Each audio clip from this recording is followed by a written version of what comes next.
The 3 rookie mistakes and the fixes for them. So mistake A is dessert coffee. So here's the fix. Black coffee and tea during your fast. Mistake B, under eating. You don't win the fast, then lose the meal. You want to hit protein targets. And mistake C is a high carb first meal. So here's the fix. You want to break the fast with protein plus fat.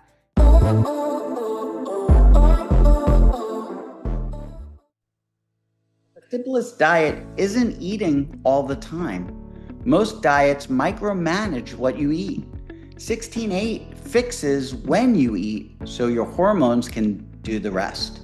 Today, I'll give you the quick start guide, what 16-8 is, what breaks a fast and what doesn't, a dead simple 7-day plan, and the 3 rookie mistakes to avoid. This is episode 105 of the Obesity Project, Beginner's Guide to Intermittent Fasting, 16-8 Explained. This is a part 6 of our 10-part fasting and health series. So let's start off with basic what 16-8 is and why it works. So this is 16 hours of fasting and an 8-hour eating window. So for example, maybe eat from 12 to 8, fast from 8 p.m. So 12 p.m. to 8 p.m., fast from 8 p.m. to 12 p.m. the next day. So fasting lowers insulin, lets you access stored fat, and steadies those hunger signals. So fewer crashes, easier fat loss, and clearer brain. So it's like you're not starving your body, you're giving it office hours. So let's now talk about what breaks a fast and what doesn't. So what doesn't break a fast, which is okay to have during a fast, is water. You can have plain or sparkling water, black coffee, plain tea, no sugar, no creamer, no anything in it.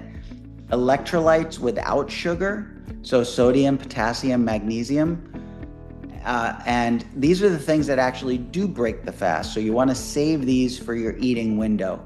Creamer, milk, oat or almond milks, which are not really milk, but okay, and artificial sweeteners.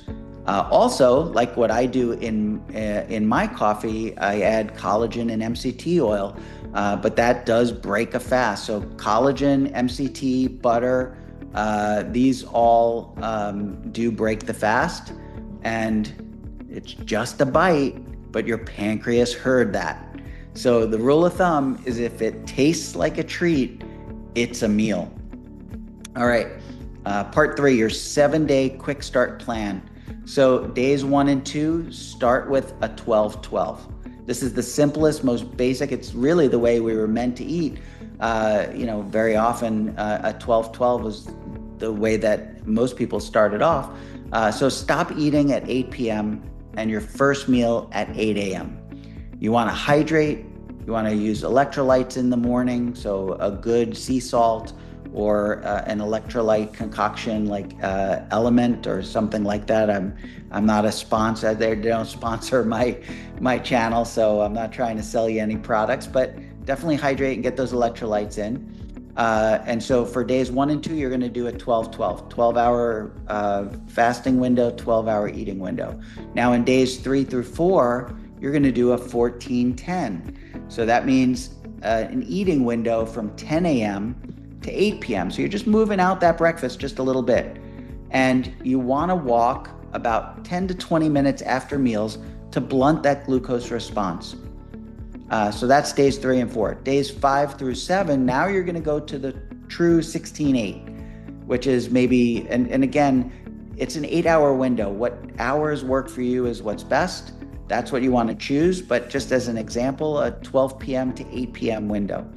That's generally 2 meals with 1 optional protein type snack. And what you want to eat in the window is you want to focus on protein first. So things like meat and eggs and fish. You want to add fat for satiety. So butter, tallow, avocado oil. Minimal starches and sugars, especially at your first meal. Veg if you tolerate it, but protein, it's the anchor. So here's a sample day of a 16-8. At 12 o'clock, maybe some steak and eggs, a side of cheese, some water, some electrolytes. At about 3:30, this is optional. You don't have to do this. Maybe a Greek-style meat snack or pork rinds, plus maybe some sardines to get those omega-3s. And then at 7 p.m., salmon or ground beef bowl, olive oil with butter, or not with butter, olive oil or butter. And you want to stop eating by 8 p.m. And then you want to do some light walks after meals. So now we're going to talk about the 3 rookie mistakes and the fixes for them. So mistake A is dessert coffee. So here's the fix. Black coffee and tea during your fast. If you must, move creamer to the first meal. That's when you want to drink that coffee with the creamer in it. Also, mistake B, under eating. You don't win the fast, then lose the meal. You want to hit protein targets. You want to aim for about 0.7 to 1 gram per pound of goal body weight. So if you're at 250, but you're trying to get down to 170, you want to have about 170 grams because that's your goal body weight. And then mistake C is a high carb first meal. So here's the fix. You want to break the fast with protein plus fat. If you're adding carbs, do it later in the window. And here's a pro tip. If hunger nags, salt your water. It's often electrolytes, not food, that your body is looking for. All right, so let's focus on one aspect of this. People who should not start fasting without medical guidance. So people who are pregnant or breastfeeding, women should definitely not do this during that time, or at least be supervised by a physician. People with a history of an eating disorder, type 1 diabetics or meds that cause hypoglycemia, severe underweight, people, active infections, and frail elderly. Everyone else, absolutely fine to start with a gentle 12-12, moving into a 14-10, and then eventually into that 16-8. And listen to your signals and then adjust. So here are my final thoughts. 16-8 is a simple, flexible, and powerful tool because it lowers insulin and lets your body breathe. Start small, be consistent, and remember, if your fridge had a clock, it wouldn't be open 24/7. So don't forget, here on the Obesity Project, we're cutting through the myths and we're getting to the root. So next up, episode 106, the best foods to break a fast without backfiring. So exactly what to eat first, how much protein to target, and the foods that sabotage your fasted momentum. So thank you so much for watching. Once again, I appreciate your time and your attention. Like, share, and comment. Hit that subscribe button, hit that bell notification, and I'll see you in the next one. Take care.